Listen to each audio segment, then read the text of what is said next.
What's new this year at Rogers Railroad Junction?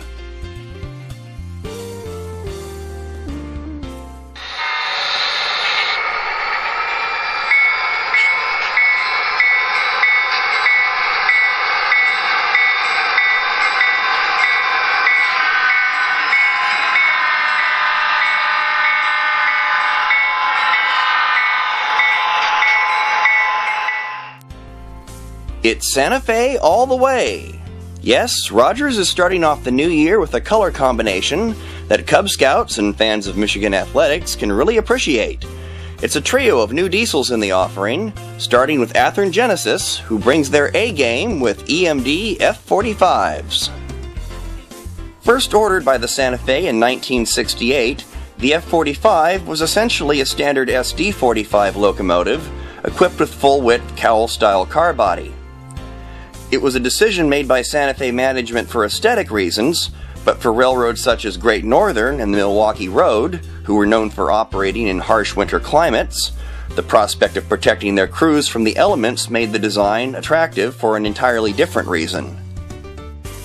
Delivered by Athearn with skate-style antennas and a 3-hose MU setup prototypical for the era, scale handrails, a detailed cab, and flush-mounted window glass in the portholes all serve to complete the illusion of realism. Meanwhile, a precision-geared motor and dual-mode digital control with tsunami sound effects offer unparalleled control at any speed. Available in both standard F45 and F45P passenger variants, and in any of these road names. And then there's Intermountain, who's making noise of their own this month with SD40-2s. With freestanding grab irons, full MU connections, a rooftop beacon, and a fully equipped cab interior, detail is rendered on an exquisite level, while a factory-installed decoder chip and integrated sound effects offer operational realism on the highest level. One of the stalwarts of North American freight service, the SD40-2 is far and away the most popular locomotive ever produced by EMD, with nearly 4,000 units delivered by the time production ended in October of 1989.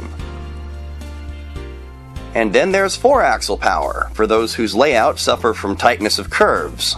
And it's all courtesy of Athearn Genesis once again, this time in the form of GP7Us.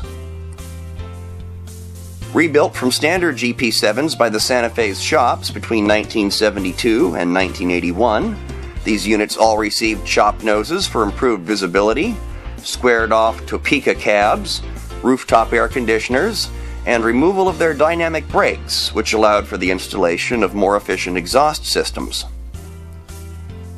Featuring etched metal grillwork, McHenry couplers, bi-directional constant lighting with incandescent bulbs for a realistic appearance, a 5-pole skew-wound motor, working rooftop safety beacon, and DCC systems available as a factory option. Overall, blue and gold never looked so good together, so come grab yours today. And moving down the list in the Athearn catalog, there's 40-foot Youngstown door boxcars from the Ready to Roll line. Boasting an injection molded body, optimized weighting, wire-form grab irons, mesh roof walks, knuckle couplers, and machined metal wheels with RP25 contouring for smooth running on questionable track. Affordable realism is the name of the game with these workhorses of the finished goods hauling trade. And then it's back to Genesis with GP40-2s. From its introduction in April of 1972, this updated version of the venerable Jeep 40 made a strong impression on the railroad industry and proved a sales success. Although with fewer than 1,200 units delivered, its numbers failed to match those of either the GP38-2, SD40-2, or even the older straight Jeep 40, a result of an unanticipated move by the industry away from high horsepower road switchers and towards 6-axle power. But even still, 27 different roads wound up purchasing these units in 5 variants and 3 phases, including 3 passenger versions ordered by the Southern Pacific. Built by Athearn with scale wire handrails, treaded walkways, prototypical roof hatches and radio antennas, operating cab windows, and many unit-specific details, realism is taken to a whole new level with these models. Meanwhile, available full digital control and a precision machined drive line with dual flywheels and a skew-wound motor offer precise speed control and smooth as silk running under any conditions. And to wrap things up this month, 36-foot, 10,000-gallon tank cars from the Walthers Mainline series are now available. As the backbone of the American petroleum industry between the 1920s and 1950s, these ubiquitous bulk haulers were a common sight on almost any rail line in the nation, from the Roaring '20s through to the post-war period. Featuring machined metal wheels, wire handrails, optimized weighting, crisp paint, and Protomax brand knuckle couplers, these cars come fully assembled and ready to run right out of the box. But bear in mind, many of these cars represent a one-time run of these road numbers, so supplies are limited.